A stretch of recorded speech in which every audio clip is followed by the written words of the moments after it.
ያስቆጥራሉ። እስካሁን እኮ የአርሰናል የፊት መስመር ተጫዋች እኮ ደብል ዲጂት ላይ አልደረሰም እኮ። ብዙዎቹ ተከላካዮች ኦንጎሎች ይበዛሉ። ይሄ አሁን ረግጠ ማሸነፍ አለበት። ሶስተኛው የአርሰናል ኮከብ ጎል አግቢ ኦንጎል ነው። ይሄ ሶስተኛ ይሄ ያስተቻል፣ የቡድኑን ክሬቲቪቲ ያስተቻል። ምክንያቱም 9-9 ያላቸው እነ ትሮሳርድና የኮሬሽ ደብል ዲጂት የለም። ከዛ እነ ሳካ ምናምን 5-5 ይመጣሉ። ከዛ ሶስተኛው የአርሰናል ኮከብ ጎል አግቢ ኦንጎልና ጋብሪኤል ማጋሌሽ ናቸው።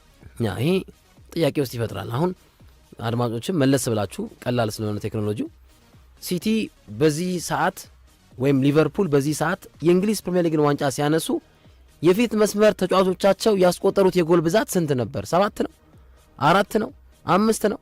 መለስ ብላችሁ ቼክ ማድረግ አለባቸው። እና እኔ የፊት መስመሩ ብቻ አይደለም የምወቅሰው፣ አማካኙ ክሬቲቪቲው ፈሰስ ያደርጋል። አማካኙ ብዙ የተጣጣመ አይመስልም።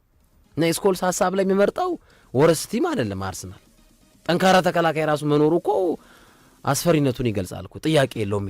ግን የፊት መስመሩስ